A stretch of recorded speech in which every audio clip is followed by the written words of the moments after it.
with prayer.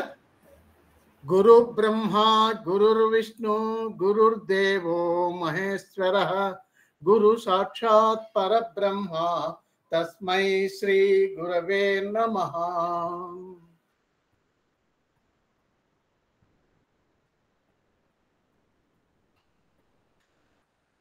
ఇది ఒక horary chart. Horary number 1856. Please. Question is about her marriage. ఎప్పుడైతుంది marriage? బెన్. Date of judgement 18/9/2006, 18 September 2006. Time of birth, అదే time of judgement 19/27/57. Place Tilak Nagar, Delhi. 77/6/28/38. ఇవి note చేసుకోండి. Chart ఆ టయానికి మనము చార్ట్ వేస్తే ఇది వస్తుంది. ఇది ఓకేనా ఇంతవరకు? Okay sir. ఈ చార్ట్ ఇచ్చిన టయానికి ఇచ్చినటువంటి హోరరీ నెంబర్ను పట్టుకొని ఆ ప్లేస్ అక్కడ నిర్మించినారు ఆయన. ఇది ఈ చార్ట్ ఎక్కడిది? దీని పూర్వపరాలు ఏంటంటే ఆర్ఎస్ చానీ సారు కస్పల్ ప్రశ్న జ్యోతిష్ అని చెప్పేసి ఒక పుస్తకం రాశాడు. దాంట్లో 27వ చాప్టర్లోది ఇది. 27th చాప్టర్లో ఉంది. 27వ చాప్టర్లో ఉంది. పుస్తకాలు ఉన్నటువంటి వాళ్ళు రెఫర్ చేసుకోండి, చెక్ చేసుకోండి. Particulars will be available there. But a book sir? Cuspal ప్రశ్న జ్యోతిష్. ఓకే. కస్పల్ అవి 3 పుస్తకాలు కలిసి 1000 రూపాయలు అవుతాయి. ఆయన రాసినవి 3 హిందీలు ఉంటాయి. BTR ఒకటి ఉంది, బర్త్ టైమ్ రెక్టిఫికేషన్ ఒకటి, కస్పల్ జ్యోతిష్ ఒకటి, ఇంకోటి మూల సూత్రం అని చెప్పేసి ఒకటి ఏదో రాశాడు. మొత్తం 3 పుస్తకాల సెట్ ఆయన రాస్తే పంపిస్తే మీ ఇంటికి వస్తాయి. 3 హిందీలోనూ మేడం. అదే డిసడ్వాంటేజ్. హలో చెప్పండమ్మా నాగలక్ష్మి. లేదు అన్ని హిందీలో ఉంటాయి కదా, అది కొంచెం డిసడ్వాంటేజ్ అంటున్నా. హిందీలో ఉన్నమ్మా, నాకు మాత్రం వచ్చా, అట్లనే తిప్పలు పడుతున్నాం కదా. అట్లనే కాబట్టి మీతోనే చెప్పిస్తడం భావ్యమేమో అనిపిస్తుంది నాకు. మిమ్మల్నే అడిగి మీతో ఒకరిని, అయ్యా స్వామి సుబ్రహ్మణ్యం గారు చెప్పండి. ఏం వాయిస్ చాలా స్లోగా ఉంది. నా సరిగా లేదా? వినపడుతుందా మాస్టర్? వినపడుతుందా సార్? నాకు చెప్పు. నేను నిన్ను అడిగినాను, నువ్వు చెప్పాలా? Okay sir. ఎవరిని అడిగితే వాళ్ళు చెప్పండి. అది తప్పు చెప్పు, రైట్ చెప్పు, బాధలా. హోరరీ చార్ట్ ఎప్పుడైతే ఇమ్మీడియట్ గా ఇవ్వంగానే మన అసెండెంట్ అనేటువంటిది ఫిక్స్ చేసుకోవాలి. ఇది ఒక డైరెక్ట్ గా పర్సన్ అడిగాడా, లేకపోతే వాళ్ళ ఫాదరా మదర్ అడిగాడా, ఇలాంటివి అబ్జర్వ్ చేసుకుంటూ, ఫాదర్ అడిగితేనేమో 9th అని, మదర్ అడిగితేనేమో 4th అని, ఇండివిజువల్ అయితేనేమో డైరెక్ట్ అసెండెంట్ తీసుకోవటం అనేటువంటిది జరుగుతుంది. ఇక్కడ పర్సన్ డైరెక్ట్ గా అడుగున్నారు కాబట్టి no need to change the ascendant. First point. Master వినపడుతోందా? ఏమి నాకు సౌండ్ తక్కువ ఉన్నట్లుందేమో. ఒక్క నిమిషం సార్. మీరు పెంచండి కొంచెం. పెంచే ఉంది యాక్చువల్ గా. ఇప్పుడు వినపడుతుంది నాకు. ఓకే. సో అసెండెంట్ ఫిక్స్ చేసుకున్న తర్వాత నెక్స్ట్ ఏంటంటే జెన్యూయిన్నెస్ ఆఫ్ ది క్వరీ. ఇది కరెక్ట్, ఇచ్చినటువంటి ప్రశ్న కరెక్ట్ గా సత్యమేనా కాదా అనేటువంటిది చెప్పుకోవటం అనేటువంటిది ఇంపార్టెంట్ అక్కడ. ఈ జెన్యూయిన్నెస్ ఆఫ్ ది క్వరీ డిస్కషన్ లో ఫస్ట్ ఏంటంటే మూన్ అనేటువంటిది డైరెక్ట్ గా ఇన్వాల్వ్ అవుతోందా, అంటే ప్రైమరీ కస్ప్, సపోర్టింగ్ కస్ప్స్ ఏమేమి ఉన్నాయి అనేటువంటిది ఫస్ట్ అబ్జర్వ్ చేసుకుందాం. ఇక్కడ మ్యారేజ్కి సంబంధించింది కాబట్టి ప్రైమరీ కస్ప్ అనేటువంటిది 7, సపోర్టింగ్ కస్ప్స్ వచ్చేసి 5, 11. సో ఈ మూడింటిని గురించి ఈ 3 భావాల్లో గనక మూన్ డైరెక్ట్గా ఉన్నా లేదా మూన్ యొక్క స్టార్ లార్డ్ గనక వీటికి రిలేటెడ్గా ఉండేటట్లయితే ఆ క్వశ్చన్ అనేటువంటిది జెనైన్ అని మనం డిసైడ్ చేయగలం. ఇక్కడ మూన్ వచ్చేసరికి 6, 4, 8, 9లో ఉన్నాడు కాబట్టి డైరెక్ట్గా మూన్ అనేటువంటిది ఇక్కడ పాసిబిలిటీ లేదు. మూన్ అనేటువంటిది Mercury star, Ketu sub, Jupiter సబ్లో ఉన్నాడు. మెర్క్యూరీ అనేటువంటి వాడు 5, 7లో ఉన్నాడు. అండ్ మోర్ ఓవర్ మెర్క్యూరీ అనేటువంటిది డైరెక్ట్గా 7లో కూడా రిసైడ్ అయి ఉన్నాడు కాబట్టి క్వశ్చన్ అనేటువంటిది జెనైన్ అవుతుంది. అంటే మూన్ యొక్క స్టార్ లార్డ్ మెర్క్యూరీ సైన్ లార్డ్గా 5th లోను, సబ్ లార్డ్గా 7th లోను ఉన్నాడు. And moreover posited in the 7th కాబట్టి ది క్వశ్చన్ ఈస్ జెనైన్ అని చెప్పుకుంటాం. ఇది very good. Genuineness of the query దగ్గర. ఇక next promise of the event అనేటువంటిది ఎలా డిసైడ్ చేసుకుంటూ వద్దాం. ఈ ప్రామిస్ ఆఫ్ ది ఈవెంట్ అన్నప్పుడు ఏంటంటే ఇక్కడ మ్యారేజ్ అన్నాడు కాబట్టి మ్యారేజ్ అనేటువంటిది ఎప్పుడు ప్రామిస్ అవుతుంది అన్నప్పుడు మనకి ప్రైమరీ కస్ప్ వచ్చేసి 7, సపోర్టింగ్ కస్ప్ వచ్చేసి 5, 11 కాబట్టి అసెండెంట్ సబ్ లార్డ్ గనక డైరెక్ట్గా కానీ ఇండైరెక్ట్గా కానీ 5, 7, 11తో లింకప్ అయినా, రెండవది 7th సబ్ లార్డ్ 5, 7, 11తో డైరెక్ట్గా కానీ ఇండైరెక్ట్గా కానీ లింకేజ్ కనుక ఎస్టాబ్లిష్ అయితే మ్యారేజ్ ప్రామిస్ అవుతుంది అని చెప్పొచ్చు. అయితే డైరెక్ట్ లింకేజ్ అన్నప్పుడు ఏంటంటే స్టార్ లెవెల్ ఇన్వాల్వ్మెంట్లో 7, కమిట్మెంట్ లెవెల్లో 5, 11, అలాగే ఇండైరెక్ట్ అన్నప్పుడు ఏంటంటే స్టార్ లెవెల్లో 5, 11 ఉండి కమిట్మెంట్లో 7 ఉండేటట్లయితే మనం దాని ప్రామిస్ ఉంది అనేటువంటి విషయాన్ని మనం మాట్లాడచ్చు. అయితే ఇక్కడ మనకు వచ్చేటువంటి ప్రైమరీ డౌట్ ఎలా ఉంటుందంటే మరి ఇవే కాకుండా నెగటివ్ హౌసెస్ కూడా, అన్ఫేవరబుల్ హౌసెస్ కూడా ఉంటాయి కదా, అలాంటప్పుడు ఏంటి పరిస్థితి? అలాంటప్పుడు ఏంటంటే మనకు కావాల్సింది ఇక్కడ ప్రామిస్ ఉందా లేదా అనేటువంటిదే.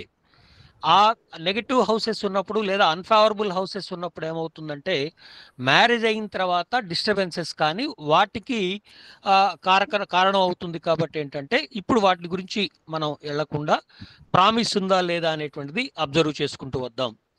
సో ఫస్ట్ థింగ్ అసెండెంట్ యొక్క సబ్ లార్డ్ తీసుకుందాం. అసెండెంట్ యొక్క సబ్ లార్డ్ వచ్చేసి సాటర్న్. సాటర్న్ అనేటువంటి వాడు పిఎస్ ఉంది, మెర్క్యూరీ స్టార్ లార్డు, రాహు సబ్బు, మార్స్ సబ్లో ఉన్నాడు. పొజిషనల్ స్టేటస్తో 5ని అబ్జర్వ్ చేస్తున్నాడు. అలాగే స్టార్ లెవెల్లో 5, 7, కమిట్మెంట్ లెవెల్లో 5, 11 ఉన్నాయి. సో కాబట్టి అసెండెంట్ సబ్ లార్డ్ అనేటువంటి వాడు మ్యారేజ్ని ప్రామిస్ చేస్తాడు అని మనం కన్ఫర్మేషన్ ఇచ్చుకోవచ్చు. నెక్స్ట్ ఎప్పుడైతే అసెండెంట్ సబ్ లార్డ్ అయిపోయిందో నెక్స్ట్ ఇమీడియట్గా 7th సబ్ లార్డ్ ఎవరో అబ్జర్వ్ చేద్దాం. 7th సబ్ లార్డ్ ప్రామిస్ ఉందా లేదా అనేటువంటిది. 7th సబ్ లార్డ్ వచ్చేసి ఇక్కడ mercury again it possess the positional status and more over the resident of 7 and in the star of moon and sub of Jupiter and sub of Rahu. Again ఇక్కడ mercury individual గానే positional status ఉంది కాబట్టి 5, 7ని represent చేస్తోంది. అలాగే commitment లెవెల్లో 11ని represent చేస్తోంది. కాబట్టి ఈ 7th సబ్ లార్డ్ మెర్క్యూరీ కూడాను మనకి మ్యారేజ్ అనేటువంటి ఈవెంట్ని ప్రామిస్ చేస్తోంది. అలాగే ఇక 11th ఇంకొకటి ఏంటంటే ఎప్పుడైతే ప్రామిస్ అనేటువంటిది మనం అబ్జర్వ్ చేస్తున్నామో ఫుల్ఫిల్మెంట్ ఆఫ్ ది ప్రామిస్ అనేటువంటిది అబ్జర్వ్ చేసుకుంటూ వస్తాం. ఆ ఫుల్ఫిల్మెంట్ ఆఫ్ ది ప్రామిస్ అనేటువంటిది ఎలా అబ్జర్వ్ చేద్దాం అంటే 11th సబ్ లార్డ్ని చెక్ చేసుకుందాం. 11th సబ్ లార్డ్ కనుక ఇదే ప్రామిస్ని చేసేటట్లయితే ఆటోమేటిక్గా మనకి ఫుల్ఫిల్మెంట్ ఆఫ్ ది ప్రామిస్ అనేటువంటిది ఉంది అని మనం డిసైడ్ చేయొచ్చు. సో ఇక్కడ 11th సబ్ లార్డ్ వచ్చేసి Mars. Mars again it has పిఎస్. సో అండ్ మోర్ ఓవర్ ఏంటంటే 7th పొజిట్ అయ్యి అలాగే as a star lord Mars యొక్క star lord moon and sub lord Rahu, sub lord Mercury. ఇక్కడ స్టార్ లార్డ్ లెవెల్లో 711 ఉంది, అలాగే సబ్ లార్డ్ లెవెల్లో 511 ఉంది. సో కాబట్టి ఈ 11th సబ్ లార్డ్ కూడాను డిజైర్ని అదే మీన్ ప్రామిస్ అని చేస్తోంది. కాబట్టి ఈ మూడు కూడా ప్రామిస్ ఆఫ్ ది ఈవెంట్ అలాగే desire fulfillment of the promise అనేటువంటిది పాసిబుల్ అవుతోంది. వెరీ గుడ్, ఇంతవరకు బాగుంది. ఓకే, ఇక్కడ ఇంకొక చిన్న పదం మనం ఓకే సరే. నెక్స్ట్ ఏంటంటే ఇది ఎర్లీగా అవుతుందా లేదా డిలే అవుతుందా అనేటువంటిది డిసైడ్ చేయటం. ఎర్లీగా ఎప్పుడవుతుంది, డిలే ఎప్పుడవుతుంది అన్నప్పుడు చరరాశుల్లో ఉండేటట్లయితే కనుక ఎర్లీ అవుతుందని, స్థిర రాశిలో ఉంటే డిలే అవుతుందని. ఏంది ఉండాలా 11th కస్పు 11th కస్పు సబ్ లార్డ్ అది ఆ రెండు. ఓకే, సో 11th కస్పు 11th కస్పు ఇక్కడ ఎక్కడ ఉంది అంటే దట్ ఈస్ సాజిటేరియస్ లో ఉంది which is a dual sign. So dual sign కాబట్టి neither early nor delay. So ఎర్లీగా మాత్రం కాదు అని మనం మాట్లాడుకోవచ్చు. అలాగే 11th సబ్ లార్డ్ వచ్చేసి అగైన్ మార్స్ అనేటువంటి వాడు ఎక్కడ ఉన్నాడు అంటే దిస్ విర్గోలో ఉన్నాడు. అగైన్ దిస్వహోరస్ that is dual sign.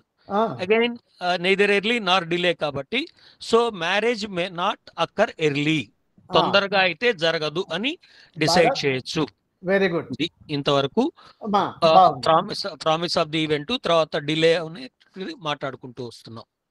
Timing of the event ని మనం ఎలా డిసైడ్ చేసుకుంటూ వద్దాం అనేటువంటి దాంట్లోకి వచ్చేసరికి క్వశ్చన్ అడిగినటువంటి టైంను మనం లెక్కేసుకుంటే దశా లార్డ్ వచ్చేసి మెర్క్యూరీ అండ్ భుక్తి లార్డ్ వచ్చేసి కేతువుగా ఉంది.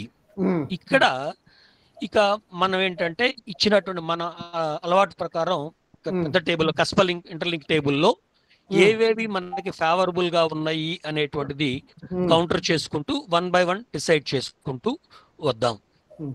ఇక్కడ కస్పల్ ఇంటర్లింక్ టేబుల్ మనం ఓపెన్ చేసుకునేటట్లయితే ఒక్క సెకండ్ సార్. మెర్క్యూరీ అనేటువంటి వాడు పొజిషనల్ స్టేటస్ తో ఉండి 7th లో ఆక్యుపెంట్, 5-7 ఇన్వాల్వ్మెంట్ లో ఉంది, కమిట్మెంట్ లో 5-11 ఉంది. బట్ ఇక్కడ ఫైనల్ కన్ఫర్మేషన్ లో కూడాను 5-11 ఉంది. కానీ సబ్లార్డ్ లెవెల్లో మనకి 2-4-10 అనేటువంటివి అన్ఫేవరబుల్ ఇన్వాల్వ్మెంట్ లో ఉన్నటువంటి వాటికి అన్ఫేవరబుల్ హౌసెస్ ఉన్నాయి. సో ఇక్కడ మనకి దశాలార్డ్ గా మనకి ఎలా మనం డిసైడ్ చేసుకోవచ్చు అంటే ఐ మీన్ న్యూట్రల్ గా ఉన్నా పర్వాలేదు, దశాలార్డ్ గా మనం తీసుకోవచ్చు అనేటువంటిది ఉంది. కాబట్టి మెర్క్యూరీని దశాలార్డ్ గానే మనం తీసుకోవటం జరుగుతోంది. ఇక వాడిచ్చినటువంటిది భుక్తి, కేతు భుక్తిలో అడిగాడు. ఇది పాసిబుల్ అవుతుందా లేదా అనుకుంటూ ఇప్పుడు 1 by 1 మనం ప్లానెట్స్ ని అబ్జర్వ్ చేసుకుంటూ వద్దాం. అంటే గురుగారి భాషలో చెప్పాలంటే ఒక్కొక్క దాన్ని మాట్లాడుకుంటూ వద్దాం. సో ఇక్కడ ఫస్ట్ది సన్ అబ్జర్వ్ చేసుకుంటే 5 సబ్లార్డ్ లెవెల్లో 5-11 ఉంది, నెగటివ్ వచ్చేసేమో 2-10 ఉన్నాయి. అవును, సుబ్రహ్మణ్యంతో పనేముంది. ఇప్పుడు దశాలార్డ్ అనేటువంటి వాడు మెర్క్యూరీ అన్నావు, మెర్క్యూరీని సెలెక్ట్ చేసుకున్నావు. ఎందుకు? బాగా న్యూట్రల్ ఉంటే చాలు. తర్వాత భుక్తి లార్డ్ ఎవరు? కేతువు పనికొస్తాడా లేదా? అదే కేతు పనికొస్తాడా లేదా అని. ఓకే సరే, మళ్ళా టైం వేస్ట్ కదా అవన్నీ వాళ్ళకు. ఓకే ఓకే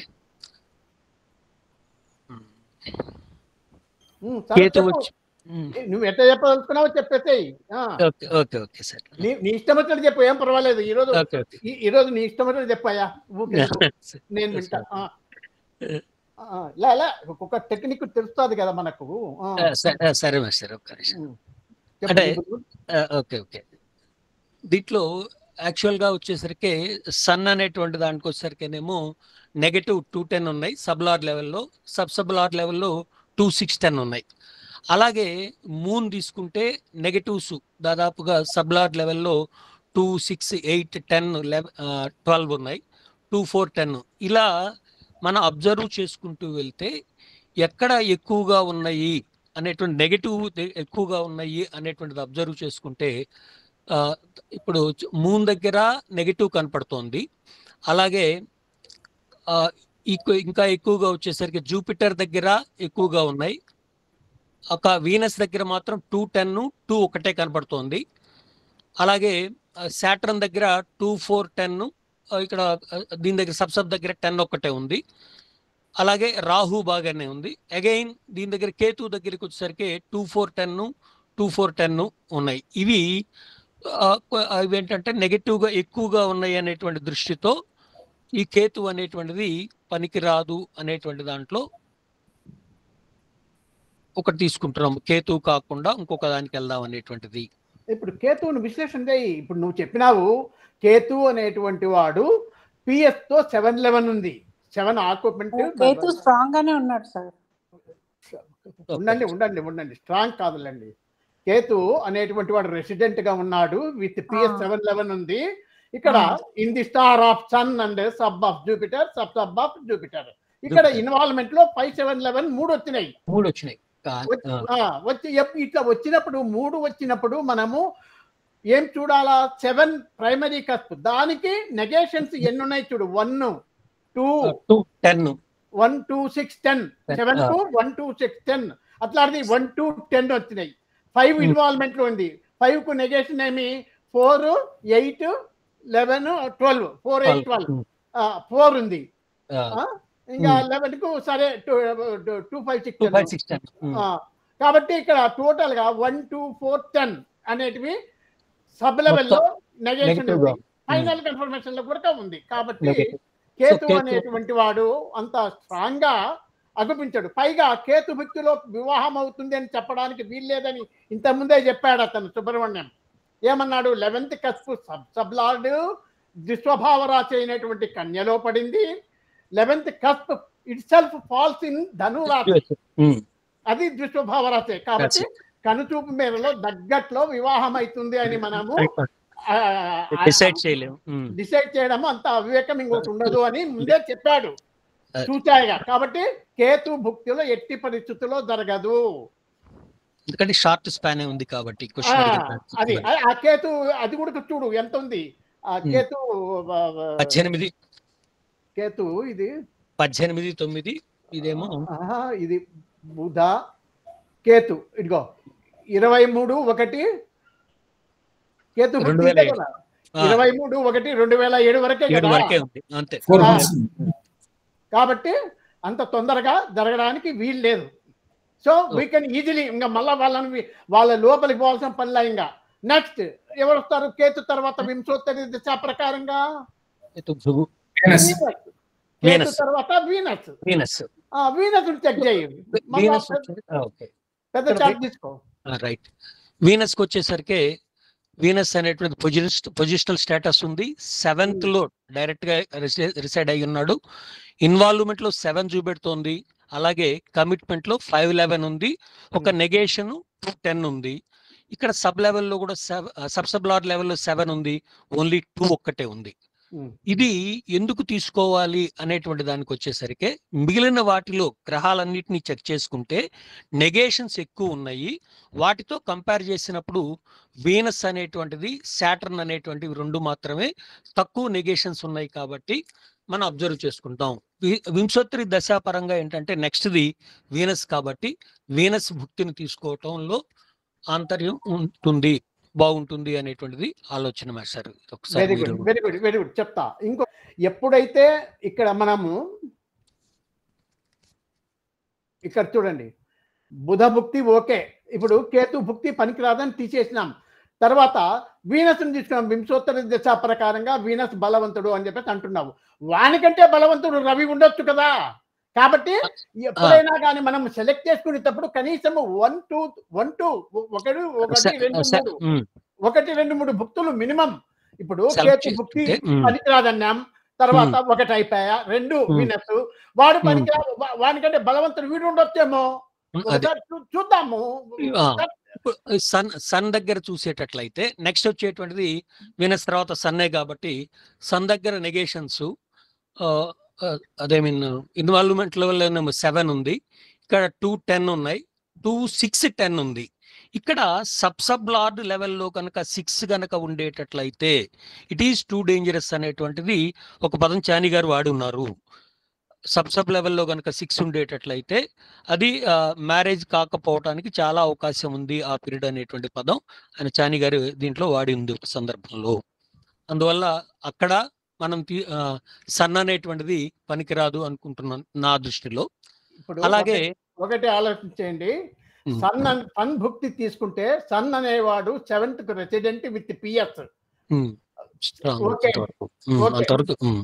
కానీ sun is in its own star, అంటే 7 ఇన్వాల్వ్మెంట్ లో ఉంది. ఇన్వాల్వ్మెంట్ లో నెగేషన్స్ సబ్ లెవెల్లో ఏమున్నాయి? 1 to 10 ఉంది. 1 to 10 అవే పెద్ద అది కాదు. ఆడ నీకు 6 లేదు, ఆడ 6 లేదు. కాబట్టి ఫర్దర్ ఇట్లా ఇక్కడికి వచ్చే లోపల ఏముంది? 1 2 5 6 8 10 12 ఉన్నాయి. అంటే ఏమి? 5 పనికి వస్తుంది, 5 పనికి వస్తుంది. ఇక్కడ ఇమ్మీడియట్ గా 7 కు ఇన్వాల్వ్మెంట్ కు 1 2 6 10 4 నెగేషన్స్ ఉన్నాయి. 4 మొత్తం నెగేషన్స్ ఉన్నాయి. చూడండి, 7 ఎప్పుడే గాని ఇన్వాల్వ్మెంట్ లెవెల్లో ఇక్కడ మళ్ళా ఈ 1 2 6 10 ఉన్నప్పటికీ ఇక్కడ 7 ఉండింటే పర్వాలే, సెట్ అవుతుంది, సరే అది సెలెక్ట్ చేసుకోవచ్చు. కాబట్టి when compare to Venus and sun, Venus is better than sun. Venus is better than sun. ఇక్కడ చూడండి, ఇక్కడ 7 అనేది లేదు. ఇప్పుడు నీకు వీనస్ కాడ, వీనస్ కు చూడండి 7 ఉంది. వీనస్ ఇన్వాల్వ్మెంట్ ఇది చూడండి 1 2 7 1 2 7 9 12. ఇదిగో ఇది 7 అనేది పిఎస్ ద్వారా with virtual sub lord resident of 7 with PS. కాబట్టి బలంగా ఉంది. ఈ రెండింటిని కంపేర్ చేస్తే మనము శుక్రుడే బలవంతుడు ఆ రకంగా. మీరు ఎట్లా మాట్లాడతారో, ఏ రకంగా చెప్తారో చెప్పండి. వెన్ కంపేర్ ఎప్పుడే కానీ భుక్తి లార్డును సెలెక్ట్ చేసుకొని అంటే వింశోత్తరి దశ ప్రకారంగానే పోవాలి, దాన్ని దాటకూడదు. అమ్మా పద్ధతే. నువ్వు కర్నూలు నుంచి విజయవాడ పోతున్నావు అంటే రూట్ మ్యాప్ పెట్టుకుని దాని వెంబడి పోవాలా, పక్కకు పోయినావు అంటే పోతావు ముండల్లోకి. అట్లా ఒక పద్ధతి ప్రకారంగా పోవాలి మనము. పెద్దలు ఏం చెప్పినారు? నక్షత్ర దాన్ని ఏమంటారు, వింశోత్తరి దశ ప్రకారంగానే మనం ఫాలో కావాలి. కాకపోతే 1 2 చూసుకోవాలా, ఏది బాగుంది, అది బాగుందా, ఇది బాగుందా అని మనం మనలో డిక్లేర్ చేసే ముందు మనము డిసైడ్ చేసుకోవడానికి మీకు చెప్తున్నా. అట్లా బాగుంది. ఇప్పుడు ఎంతవరకు చెప్పినాడు? బుధ దశ భుక్తి ఎవరిని సెలెక్ట్ చేసినావు? భుక్తి వచ్చేసి వీనస్ మాస్టర్. వీనస్ ఆ పీరియడ్ చెప్పు, ఆ పీరియడ్ రాసుకోవాలి కదా వాళ్ళకు రాసుకోవాలి కదా. వీనస్ భుక్తి అప్ టు 23/11/2009 ఫ్రమ్ టు చెప్పాలప్ప. ఎప్పుడే గానీ మెర్క్యూరీలో వీనస్ భుక్తి సెలెక్టెడ్, అది ఆ పీరియడ్ 23/1/2007 నుంచి 23/11/2009 వరకు ఉంది. అది వాళ్ళు నోట్ చేసుకుంటారు. Okay sir. ఇప్పుడు దశా భుక్తి ఓకే, బాగా చెప్పినావు. ఒక్క నిమిషం మాస్టర్, ఇక్కడ భుక్తి దగ్గర కూడా ఇంకొక చిన్న పాయింట్ నేను మెన్షన్ చేద్దామని మీరు చెప్పింది. ఇక్కడ భుక్తి లార్డ్ మనం సెలెక్ట్ చేసుకునేటప్పుడు మనకి ప్రిన్సిపల్స్ లో చెప్పినటువంటిది ఏంటంటే 7 అని కంపల్సరీగా ఇన్వాల్వ్మెంట్ లో కానీ కమిట్మెంట్ లో కానీ కావాలి అని. Primary cusp should be at the involvement level or commitment level అనేటువంటిది మనం మాట్లాడుకుంటున్నాం. ఇక్కడ వీనస్ కి ఉంది, అలాగే సన్ కూడా ఉంది. కానీ ఈ అబ్జర్వేషన్ లో ఏంటంటే నెగేషన్స్ సన్ కి ఎక్కువ ఉన్నాయి కాబట్టి మనం వీనస్ ని కన్సిడర్ చేసుకుంటున్నాం. అది భుక్తి లాడ్ సెలెక్షన్ చేసుకునేటప్పుడు భుక్తి లాడ్ యొక్క రూల్స్ దీంట్లో ఉన్నాయి చూడండి. హోరరీ అస్ట్రాలజీలో కానీ కస్పల్ ఇంటర్లింక్స్ లో కానీ ఉన్నాయి. ఏబిసి, సిలో 2 పాయింట్లు ఇచ్చింటాడు. అవి మీరు గమనించండి. బుక్ ముందు పెట్టుకొని 1కి 2 సార్లు నెంబర్ వేయండి. దాన్ని కాదని ఎవరు చెప్పినా ఎక్కడ పదాలు మారచ్చు. ఇప్పుడు చానీ సార్ ఒక రకంగా వాడతాడు, నేను ఒక రకంగా చెప్తా, ఇంకో రకంగా చెప్తారు. కానీ భావం ఏమదే. దాన్ని పక్కబోనికి ఎవరికి అధికారం లేదు. Bhukti lord should be a strong significator. Bhukti lord should be a strong significator. either primary cast should appear either this side or that side. అంటే మీ ఇన్వాల్వ్మెంట్ లో కానీ కమిట్మెంట్ లో కానీ ఉండాలి. బట్ ఈ should not be negated. Less negation ఉండాలి. ఒకవేళ negation ఉన్నా లెస్ గా ఉండాలి.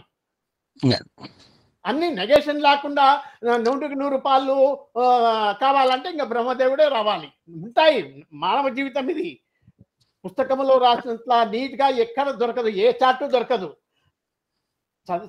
థియరీ చెప్పడం వేరు, ప్రాక్టికల్ ఇట్లా అబ్జర్వ్ చేసేది వేరు. మిక్స్డ్ రిజల్ట్స్ వస్తాయి. Right, okay.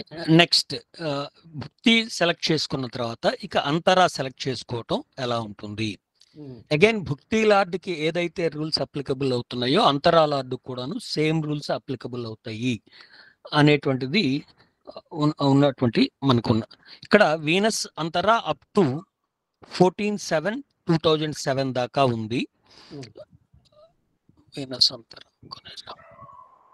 భుక్తి వీనస్ అంతరా జరగాలంటే 5/7/11 ఇక్కడనే ఉండాలి. అంత ఈజీ కాదు. పైగా అంత తొందర కాదు కదా పెళ్లి. మనము అదొకటి ఉంది కదా మనకు. కాబట్టి వీనస్ భుక్తి, వీనస్ అంతరా వదిలిపెట్టాయి. నెక్స్ట్ వచ్చేసరికి రవి.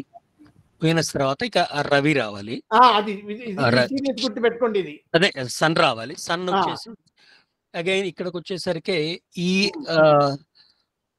ఫస్ట్ పాయింట్ ఏంటంటే ఇక్కడ మనకు ఉన్నటువంటి నెగేషన్స్ లెవెల్లో సబ్ లార్డ్ లెవెల్లో ఎక్కువగా మనకి ఈ వీటికి సంబంధించినటువంటి నెగేషన్ కనపడుతుంది. 7కు ఉన్నటువంటి నెగేషన్ 6, 2, 6, 10 మొత్తం ఉన్నాయి. కాబట్టి అక్కడ ఈ అంతరా అనేటువంటిది కూడా ఉపయోగపడదు. అలాగే మూన్ పరిస్థితి టోటల్ నెగేషన్స్ అన్ని కూడాను కట్టకట్టుకొని ఉన్నాయి. కాకపోతే ఇక్కడ మనకు ఉన్నటువంటి ఒక చిన్న అడ్వాంటేజ్ ఏంటంటే 6 లేదు. అదొక అడ్వాంటేజ్ కంపేర్ టు దాంట్లో. మార్స్ వచ్చేసరికి అగైన్ 6 ఉంది. ఇన్వాల్వ్మెంట్ లెవెల్ 7కి కంప్లీట్ నెగేషన్ 6-10. మెర్క్యూరీ 5-7, అలాగే 2-4-10. జూపిటర్ 5-11, 6-7-10. సో ఇవి ఇన్వాల్వ్మెంట్ లెవెల్కి సంబంధించినంత వరకు ఉన్నాయి. వీటితో లెక్కేసుకుంటూ వెళ్తే మనకి వీనస్ తర్వాత అంత పర్ఫెక్ట్గా ఉన్నటువంటి నెగేషన్స్ తక్కువ ఉన్నటువంటిది ఏంటంటే సాటర్న్ అవుతుంది. ఈ సాటర్న్ అనేటువంటి దాన్ని మరి తీసుకోవాల్సిన చెప్పండి. అదే నేను అనేది. మీరేం చేస్తున్నా అంటే మీరు చెప్పేది కరెక్టే. మీరు చెప్పేటువంటి వర్షన్ బాగుంది బాగాలేదని నేను చెప్పడం లేదు. వింశోత్తరి దశ ప్రకారంగా వీనస్ భుక్తిలో వీనస్ అంతరా పనికిరాదు అన్నావు. తర్వాత సన్ నుంచి పనికిరాదని చెప్పినావు.